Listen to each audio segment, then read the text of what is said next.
século XX foi marcado por profundas transformações sociais e políticas, bem como por um imenso desenvolvimento científico-tecnológico num ambiente de forte tensão e conflito.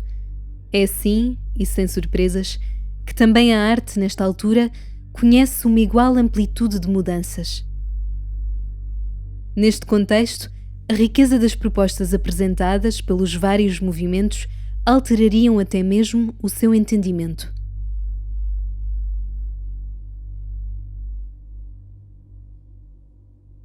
Resultando como resposta a este período conturbado e de decadência, de pronunciada desilusão, face às convenções durante séculos sedimentadas por uma prática artística orientada no sentido dos mais nobres propósitos e concretizações humanas, salientaram-se os movimentos dadaísta e surrealista.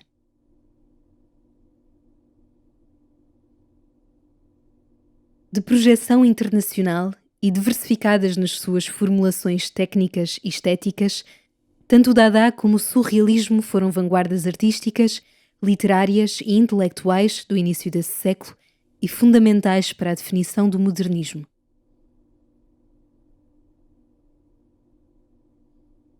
O Dada, nascido em Zurique em 1916, no Cabaret Voltaire, entre poetas e artistas, surgiu como uma reação direta aos horrores da Primeira Guerra Mundial, estendendo-se rapidamente a outras cidades como Paris, Berlim e Nova Iorque.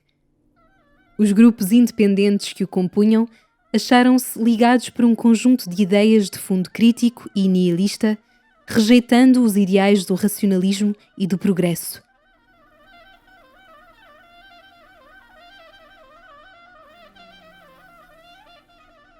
Ainda que não tenham partilhado de um estilo em comum, estas frentes dadaístas operaram no seu conjunto uma rebelião frenética em arte, trazendo à luz o seu risível.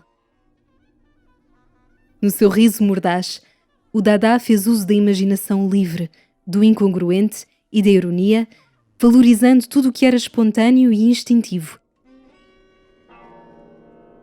Seguindo lado a lado com o desenvolvimento da poesia fonética e visual de Hugo Ball, das tipografias caóticas de Francis Picabia, das assemblagens inusitadas de Kurt Schwitters, precipitou-se a nova categoria dos objetos, instaurada pelo pró-dadaísta Marcel Duchamp, com os seus então ínfames ready-mades.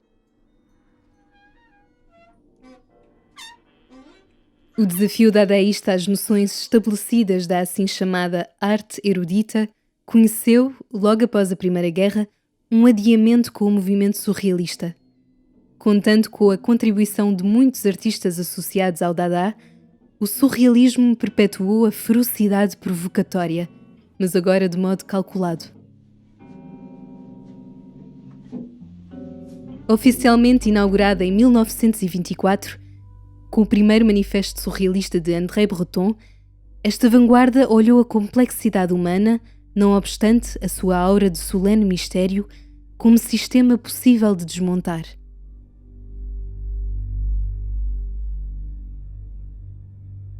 As suas produções artísticas recorreram ao exercício do acaso, procurando resultados mais programáticos e conferindo assim visibilidade às zonas mais profundas da experiência. Para tal, inspiraram-se na psicanálise freudiana e nas suas hipóteses relativas aos impulsos irracionais e instintivos do inconsciente. Por meio do uso de técnicas não convencionais, como os automatismos psíquicos e a frottage de Max Ernst, os artistas surrealistas tentaram penetrar no mundo dos sonhos, das fantasias clandestinas e dos imprudentes desejos.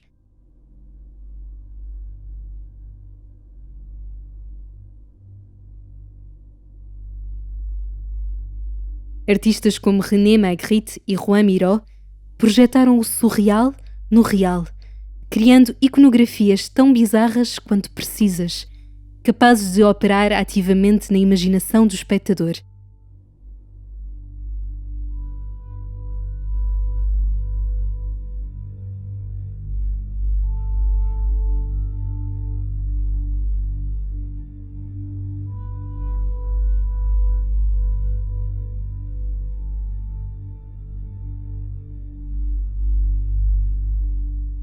Assim fizeram também os objetos surreais de Man Ray e Salvador Dalí, astutamente adornados de uma forte carga simbólica, conferiram um cunho psíquico, erótico e metafórico à herança do Champiana do ready-made. Na senda do Dada é possível reconhecer um outro momento de charneira, no que respeita aos pressupostos e às intencionalidades postas em arte. Trata-se de um momento que resulta, de forma análoga, da perda de confiança nos legados deixados pela cultura e pela história recente. Procurando colocar para trás os horrores do segundo pós-guerra e, portanto, ambicionando a superação do consequente pessimismo expressivo, chegou o tempo de uma nova tábula rasa e de um recomeço artístico e estético. Este recomeço fez-se anunciar pelo triângulo dos artistas Yves Klein, Lucio Fontana e Piero Manzoni, bem como do seu coevo Grupo Zero, o grupo de artistas de Düsseldorf que contou, entre os seus principais representantes, com Otto Pina, Heinz Mack e Günther Oecker. Descendentes de 50 anos de modernismo, este conjunto de artistas tomou, dentro das suas práticas individualizadas, a herança das anteriores propostas, então colocadas com ironia, mas olhando-as agora com genuína curiosidade. Entendendo que, por vezes, a brincar se tomam as mais sérias verdades, Klein, Fontana, Manzoni, Pina, Mack e Oecker, entre outros artistas, ocuparam-se da mesma renovada pergunta sobre as novas condições e problemas da arte.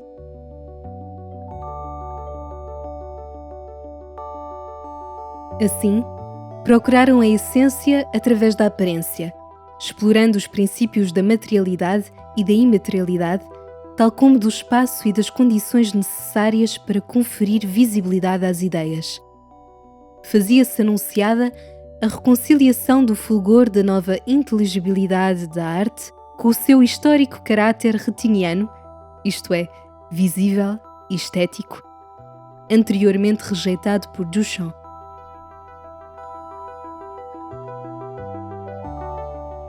Entre as estratégias estéticas partilhadas por estes artistas, evidenciaram-se a concentração numa ou em duas características plásticas, como a qualidade sensível da luz ou de uma cor, ou o diálogo estabelecido pela obra com o seu espaço circundante. Este é o plano de fundo em que se erige o monocromo, surgindo da incessante exploração e depuração temática e plástica, e de que é exemplo IKB, ou International Klein Blue, um azul ultramarino profundo criado pelo próprio Yves Klein. Considerado como a potência para a melhor relação entre as dimensões do espaço e do tempo, o monocromo susteve ainda o espacialismo de Fontana e a libertação da superfície levadas a cabo pelas acromias de Manzoni.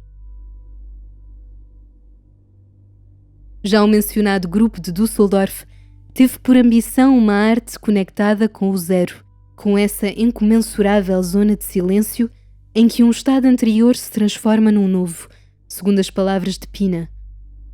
Em conformidade com este preceito, recorreram também à monocromia e às ilusões ópticas através dos jogos de luz e do movimento.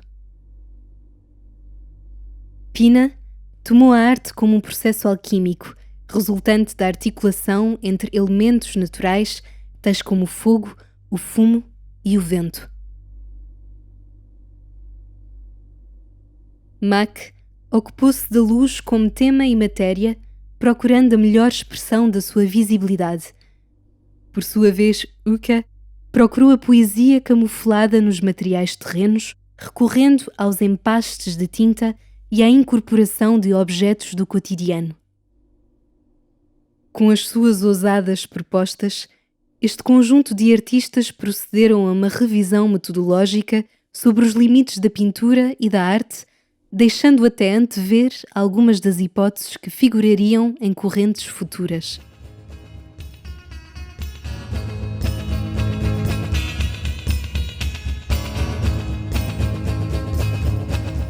No entanto, a plena reformulação das atitudes anti-estéticas deixadas pelo legado Dada como efetivos campos de possibilidade ver-se-ia apenas concretizada com a chegada da pop art americana.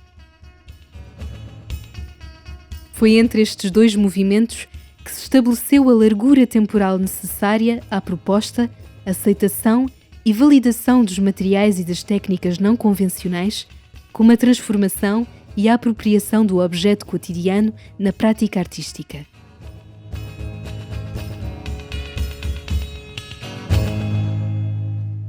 Duas das paragens obrigatórias entre estes dois movimentos foram o neodadaísmo e, logo a seguir, como corrente coeva da pop art, os nouveaux réalistes, em português, novos realistas.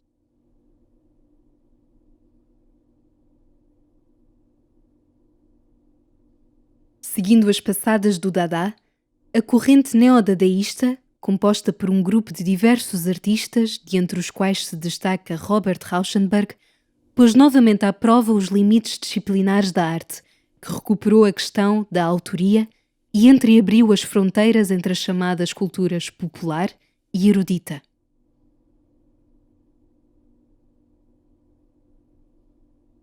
Por sua vez, o grupo dos Nouveaux Réalistes, também ele de grande heterogeneidade, contou com os artistas como Klein, Armand e Jean Tinguely.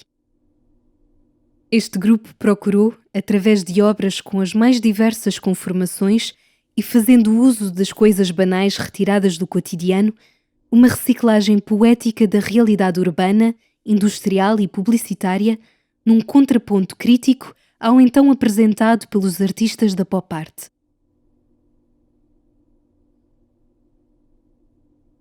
Se aos dadaístas é devido o alvitrar do absurdo que encontramos nestas mencionadas correntes, deve-se a Duchamp a inauguração da questão sobre a qualidade da arte com os seus ready-mades.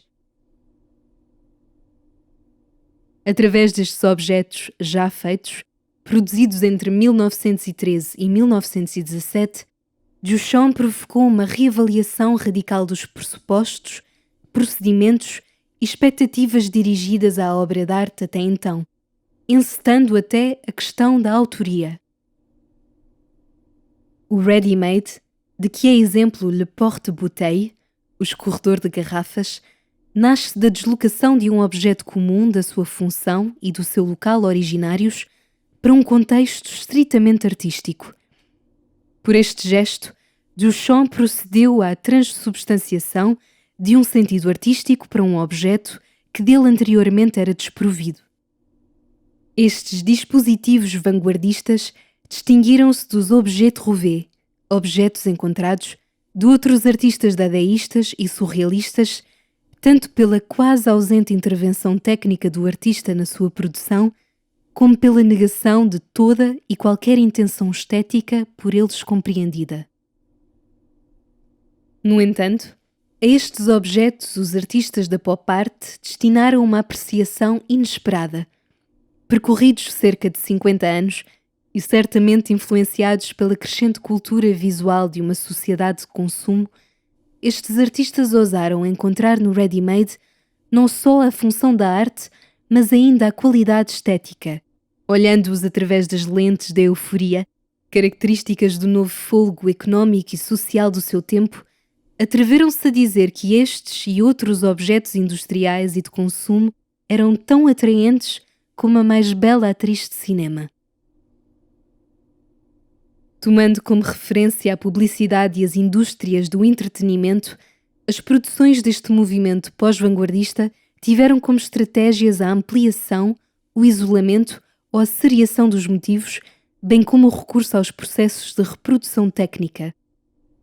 Assim, com a produção e reprodução do cotidiano, como em Brillo Boxes de Andy Warhol, foi estabelecido o paradoxo do ready-made feito à mão.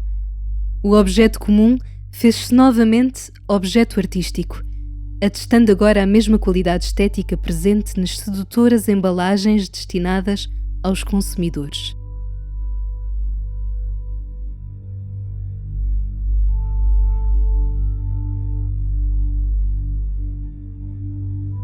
Se a pop art se deveu à reabilitação do ready-made à luz da nova sociedade de consumo, nela fizeram-se ausentes o sentido coletivo, bem como a orientação programática expressa no manifesto que caracterizaram as anteriores vanguardas. Assim, a pop esteve subjacente uma maior dispersão individual, pesando-lhe ainda novas particularidades geográficas, tais como as que diferenciaram a pop britânica da pop americana. Apesar de terem exaltado o objeto mundano e trivial, ecoando a sedução do consumo e dos meios de comunicação de massas, estas duas variantes da pop art apresentaram entre si diferenças fundamentais de estilo, abordagem e atitude. São, por isso, importantes de mencionar. A pop americana veio celebrar a cultura de consumo através do olhar impessoal dos seus artistas. As suas obras ora adotaram uma aparência mecanizada, ora se fizeram realizar a partir de métodos e técnicas industriais como a serigrafia.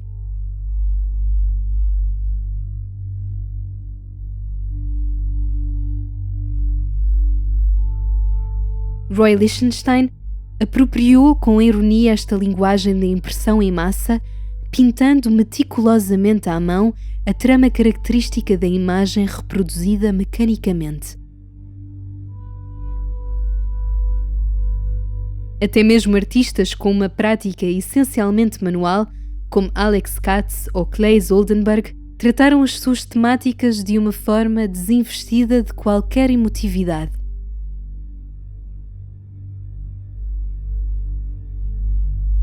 No caso do Reino Unido, a condição insular juntou-se à especificidade do contexto pós-guerra. As imagens de prosperidade e abundância que chegavam através da publicidade contrastavam diretamente com a austeridade que ainda se fazia sentir devido à guerra. Assim, a cultura norte-americana viu-se tratada num misto de fascínio e desconfiança. Liderada por Peter Blake, a geração dos artistas pop britânicos desenvolveu uma prática essencialmente ligada aos suportes artísticos tradicionais, ainda que tenha recuperado uma outra abordagem dadaísta: a colagem. Esta confluência de materialidades, tratadas pela ação manual do artista, emprestaram à pop britânica uma qualidade sensual e subjetiva, de certa forma ausentes na sua congênere americana.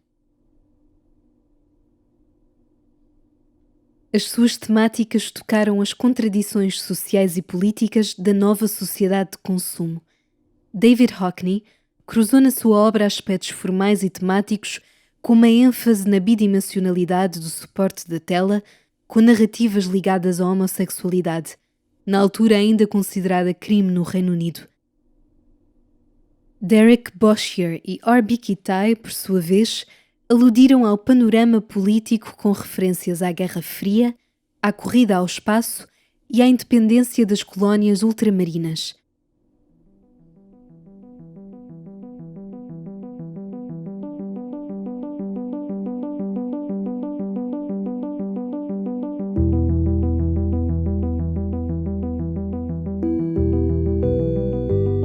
Encontramos ainda uma forte atenção sobre a representação da mulher nos meios de comunicação, como objeto de desejo estereotipado, no caso de Gerald Lang, hipersexualizado, como no trabalho de Alan Jones, ou, finalmente, como sujeito emancipado na pintura de Pauline Boty.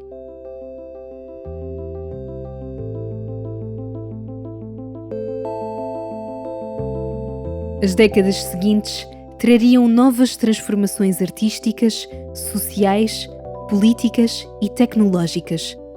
Porém, as rupturas operadas pelo dadaísmo e surrealismo teriam um alcance profundo, fazendo-se sentir muito além da duração destes dois movimentos.